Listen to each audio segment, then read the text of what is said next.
نفس قدمت لغد واتقوا الله إن الله خبير بما تعملون. وقال الله تعالى: يا أيها الذين آمنوا كونوا مع الصالحين. وقال الله تعالى: إن الأبرار لفي نعيم وإن الفجار لفي جحيم. وقال النبي صلى الله عليه وعلى آله وسلم: الظلم ظلمة يوم القيامة. وكما قال عليه الصلاة والسلام.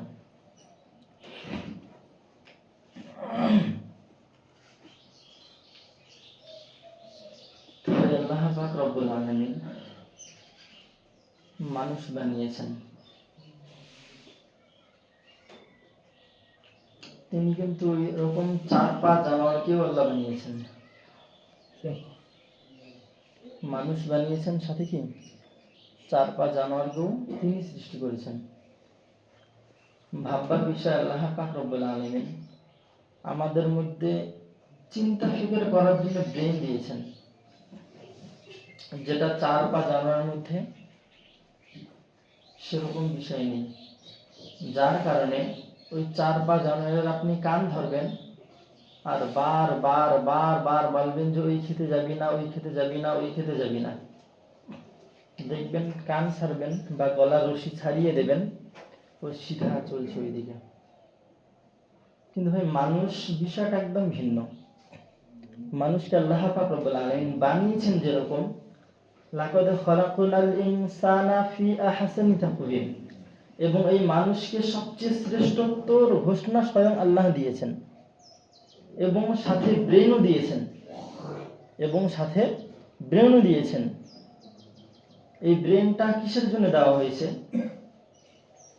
ওয়াত্তাকু ইয়াওমান তুরজাউনা ফীহি ইলাল্লাহ, একদিন প্রত্যেককে তার রবের সম্মুখে দাঁড়াতে হবে, এবং রব যে দায়িত্ব দিয়েছেন সেটা সে সঠিকভাবে পালন করলো কিনা, এই বিষয়টা তাকে বিচারের ময়দানে জিজ্ঞাসা করার জন্য। ভাই, যার ব্রেন ঠিক না, বলেন তো তার কাছে কেউ কোনো কিছু জিজ্ঞাসা করার আশা রাখে? কিন্তু যার ব্রেন ঠিক, তাকে কিন্তু জিজ্ঞাসা করার আশা রাখে যে না, একে জিজ্ঞাসা করলে এর কাছ থেকে কি উত্তর পাওয়া যাবে। তো সেম ভাই, কাল বিচারের ময়দানে প্রত্যেকটা বান্দাবান্দিকে জিজ্ঞাসা করা হবে। ওয়াত্তাকু ইয়াওমান তুরজাউনা ফীহি ইলাল্লাহ। দুনিয়ার সবচেয়ে সত্যি যেটাকে, যার মধ্যে কোনো সন্দেহ নিয়ে আসার কোনো সুযোগ নেই, সবচেয়ে বেশি সত্যি যেটা, সেটা হচ্ছে তোমার দুনিয়ায় আসা এবং দুনিয়ার থেকে যাওয়াটা। ভাববার বিষয়, দুনিয়ায় আসাটা কেমনে আসলাম তারও চিন্তা ফিকির বা তারও হুঁশ আমার মধ্যে নেই। আমি যে দুনিয়ার মধ্যে আসি, বাস্তবে কি এরকম কোনো বিষয় বা মনে পড়ে এরকম কিছু, যে এরকম ভাবে কোনো কথাবার্তা বলে আসি, কিছু মনে পড়ে? দুনিয়া থেকে না যাওয়ার জন্য মানুষ কি থেকে কি করতেছে না, বলে না যাওয়ার জন্য। মৃত্যু নামক বিষয়টা আমার মধ্যে না আসুক, এর জন্য মানুষ কি থেকে কি করতেছে না। কিন্তু এর পরেও কি আটকাতে পারছে? নিজেকে মৃত্যুর দিকে ঢলে যেতেই হচ্ছে। আজকে আমার সম্মুখে যে বৃদ্ধা মানুষেরা বসে আছে, একটা সময় ছিল তারও কিন্তু হালাতটা সেম আমার মতো ছিল, সেম এরকমটা ছিল।